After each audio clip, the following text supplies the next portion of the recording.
Hello bachon, let's see the question. The question says that the volume of glomerular filtrate produced is 180 liter, but the volume of urine excreted is just 1 to 2 liter. Give suitable reason for this statement. तो इस question का की concept रहेगा हमारे पास, तो यहाँ देखते हैं की कंसेप्ट रहेगा यूरिन फॉर्मेशन। तो यूरिन फॉर्मेशन के बारे में हम जान लेते हैं। सबसे पहले यूरिन फॉर्मेशन जो है इसमें हेल्प करती हैं किडनीज, जो कि मेन एक्सक्रीटरी ऑर्गन है हमारी बॉडी का। तो यूरिन फॉर्मेशन जो है ये 3 स्टेप्स में मेनली होता है। फर्स्ट रहेगा अल्ट्रा फिल्ट्रेशन, ये है अल्ट्रा फिल्ट्रेशन। सेकंड जो है ये रहता है सेलेक्टिव रीअब्जॉर्प्शन एंड थर्ड जो है ये रहेगा ट्यूब्यूलर सिक्रेशन रहता है, ये ट्यूब्यूलर सिक्रेशन। अब अगर हम बात करें अल्ट्रा फिल्ट्रेशन की, तो यहाँ पर जो फिल्ट्रेशन होता है वो प्रेशर के अंडर में होता है। मीन हम कह सकते हैं filtration takes place under the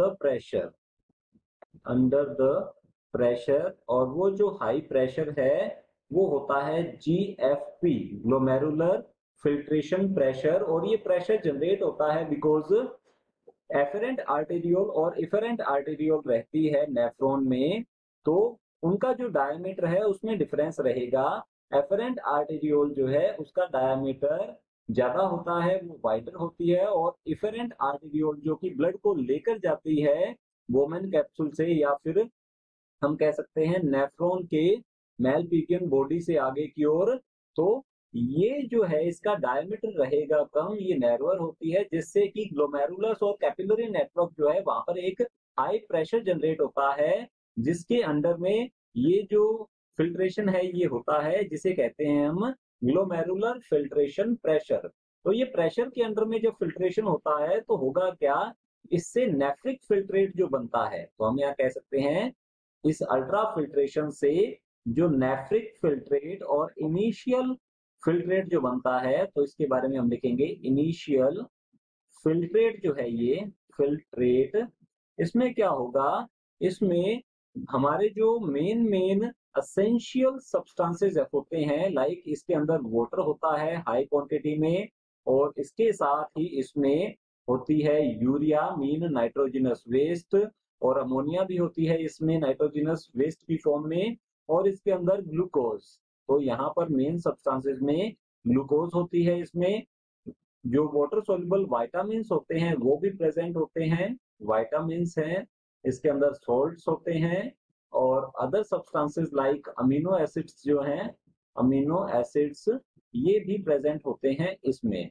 अब नेफ्रिक फिल्ट्रेट की बात की जाए तो पर डे नेफ्रिक फिल्ट्रेट जो है ये अप्रोक्स बनता है 180 लीटर, तो यहाँ लिख सकते हैं 180 litre per day nephric filtrate जो है हमारी दोनों किडनी बनाती है। अगर हम बात करें इसकी GFR की, ग्लोमेरुलर फिल्ट्रेशन जो रेट रहता है वो दोनों किडनी का रहता है 120 ml पर मिनट। तो ये तो पर मिनट का रहेगा, अगर डे का काउंट करना है तो 24 आवर्स से हम इसे मल्टीप्लाई कर देते हैं, तो ये अप्रोक्स रहता है 180 लीटर पर डे।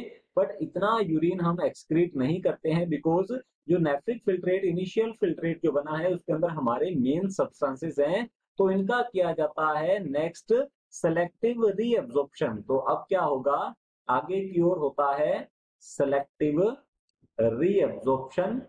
तो ये सेकंड स्टेप रहेगा सिलेक्टिव रीअब्जॉर्प्शन। सिलेक्टिव रीअब्जॉर्प्शन में नेफ्रिक फिल्ट्रेट में से 98 टू 99% जो पार्ट है इसका ये रीएब्जॉर्ब कर लिया जाता है, तो हम यहाँ कह सकते हैं ये रीएब्जॉर्ब कर लिया जाएगा।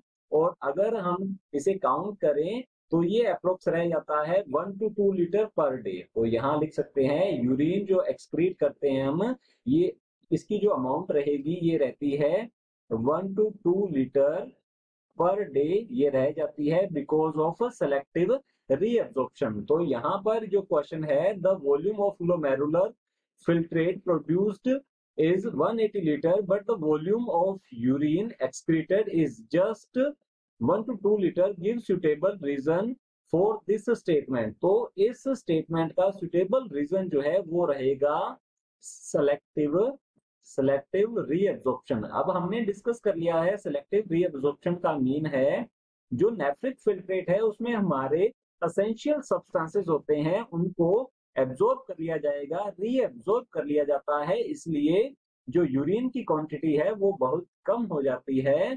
तो फाइनल आंसर जो है हमारा रहेगा selective reabsorption. Hope you understood it well. All the best. Thank you.